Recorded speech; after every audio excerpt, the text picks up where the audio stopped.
Bon bah les gars, on y retourne. Il est actuellement 6h10. Nous sommes lundi 25 juillet. La chambre d'hôte m'a vraiment fait du bien, ça m'a bien ressourcé. Je me sens frais, vraiment d'attaque, plein d'énergie. Et en plus de ça, le propriétaire de la chambre d'hôte il est vraiment super cool. Sachant quand je lui ai expliqué que bah voilà, je marchais et que j'allais repartir entre 6h et 6h15 le lendemain, bah, il m'a préparé pain au chocolat, petit croissant pour être sûr que j'ai vraiment mon petit déjeuner qui était inclus dans le prix de la chambre, donc au top du top. Non, vraiment c'est génial.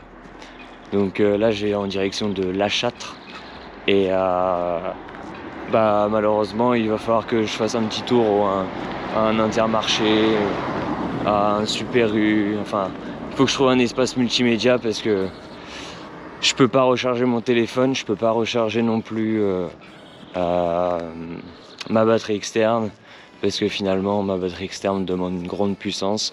J'ai pas l'adaptateur, le panneau solaire ne fait pas le job et je n'ai pas un adaptateur aussi pour le téléphone pour pouvoir le mettre sur le secteur. Donc voilà, je reprends tout à l'heure. Bon YouTube, j'ai un petit message à vous passer. Je profite de cette petite pause sur une aire de repos avant d'arriver à La Châtre pour justement vous passer un petit message que j'ai passé hier, le dimanche 24 juillet, auprès d'Instagram. Je pense qu'il n'a pas été compris par beaucoup de personnes, mais ce n'est pas grave, je vais vous le passer à vous. Peut-être que vous le comprendrez mieux, mais c'est surtout que ça me tient à cœur. C'est quelque chose qui pour moi, il faut en prendre conscience aujourd'hui, en 2022. Hier, pas grand monde a compris pourquoi j'étais aussi heureux de trouver une chambre d'hôte. Pas grand monde ait compris pourquoi ça me faisait carrément frissonner. Et je pense que aujourd'hui, on est sincèrement dans un monde de surconsommation et on n'arrive même plus à se rendre compte dans notre soi-disant pays riche, même si on est dans un pays vraiment plutôt aisé, mais plutôt endetté à la fois. On n'arrive plus à se rendre compte que pour nous, en fait, c'est normal d'avoir un lit, c'est normal d'avoir un toit. C'est normal également de tirer sur le levier d'un robinet ou de le tourner et d'avoir de l'eau qui coule. Tandis qu'il y a dans certains pays, ils n'ont pas eu d'eau depuis au moins 2 ans, pas une seule goutte d'eau.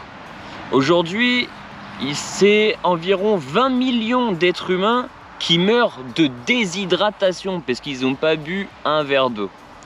Et vous savez, en faisant cette grande marche, en faisant cette petite expédition, je me rends compte sincèrement que l'eau c'est la ressource quand je me réveille qui me préoccupe le plus. Je me demande pas est-ce que je vais prendre mon café, est-ce que ça va aller. Je me demande même pas si ouais, peut-être que j'aurais bien aimé avoir un croissant.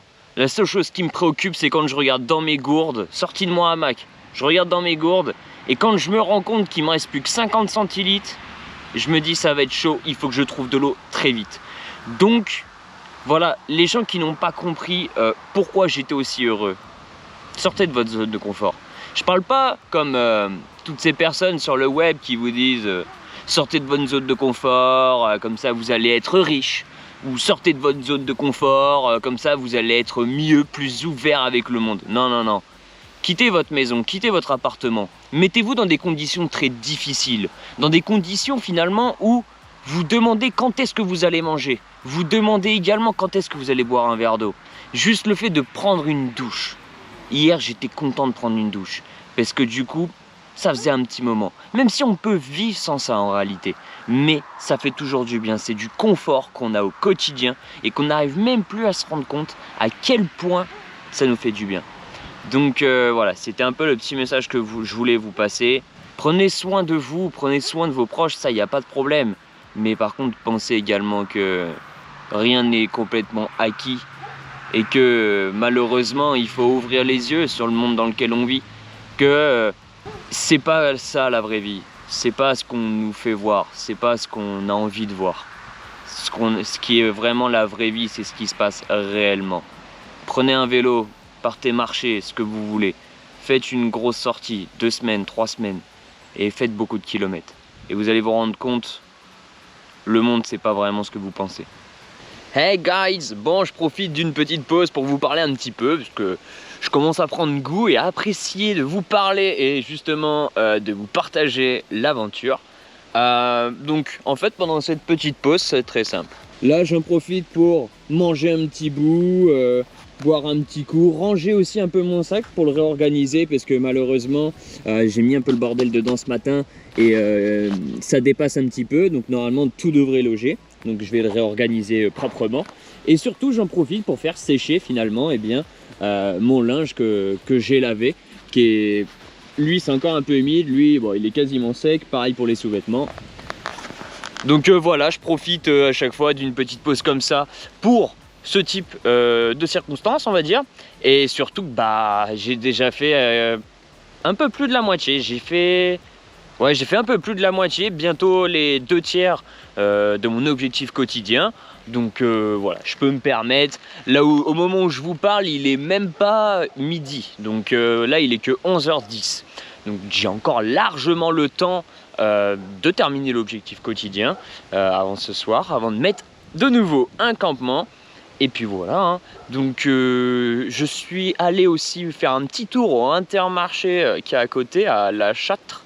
Bah en fait, comme un idiot, j'avais pas d'adaptateur secteur pour pouvoir brancher mon téléphone, ma batterie, chose pourquoi à l'origine j'avais pris une chambre d'hôte.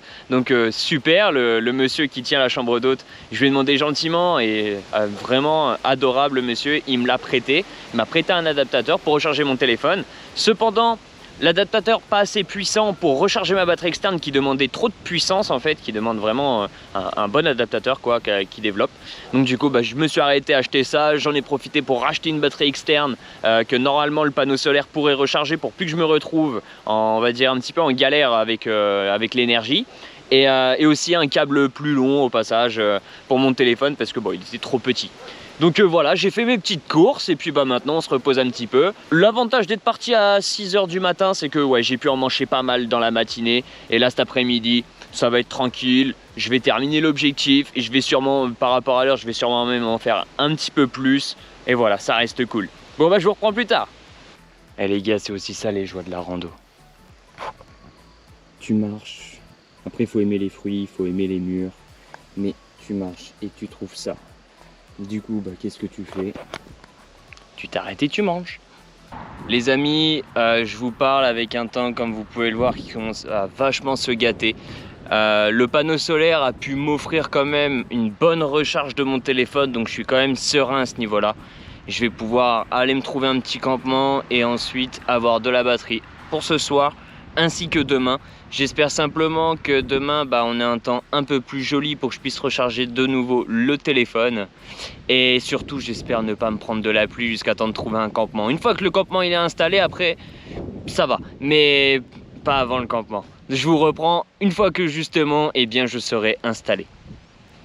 Les amis, on voit pas très bien, mais ça commence, les paysages commencent un tout petit peu à changer. Ça commence à faire un peu de la colline. Là, je me tape beaucoup de montées, de descentes. Donc c'est pas non plus exceptionnel, attention, hein, on est toujours dans l'Indre. On n'a pas encore changé de département ainsi que de région. Mais cependant, voilà, ça commence à être un peu moins plat que l'Indre-et-Loire, quoi. Voilà aussi pourquoi je marche.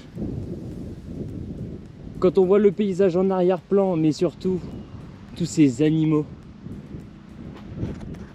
C'est une des raisons pourquoi je marche, la nature. C'est vraiment pour ça, la nature, et c'est bien fait. Bon les gars, là je vous parle actuellement, nous sommes pour ma part le jour numéro 6. C'est juste pour clôturer justement cette vidéo. Je n'ai pas pu le faire plus tôt pour la simple et bonne raison qu'en fait, il pleuvait. Donc comme je vous avais dit au moment de partir de là où j'étais au début, que les nuages étaient menaçants et que ça sentait pas bon. Et finalement, en fait, il s'est mis à pleuvoir avant que je trouve le lieu pour m'abriter. Donc du coup, pour protéger la GoPro et pouvoir continuer de vous filmer le reste de l'aventure, malheureusement, voilà, je vous ai pas filmé le campement parce que voilà, tout était mouillé, c'était une horreur. Donc voilà, là on est le matin, j'ai déjà désinstallé tout le camp et puis je m'apprête à partir. En tout cas, je m'excuse encore une fois de ne pas vous avoir filmé du coup celui-ci, mais vous inquiétez pas, je vous filmerai les prochains. Et surtout, je vous remercie de m'avoir regardé. Merci de suivre ce contenu. S'il vous plaît, n'hésitez pas à le liker, le commenter, le partager. Tout cela me fera extrêmement plaisir. Et surtout, n'oubliez pas de vous abonner et bien entendu d'activer la cloche de notification pour ne pas manquer les futures vidéos. Je vous dis à très bientôt. Ciao, ciao.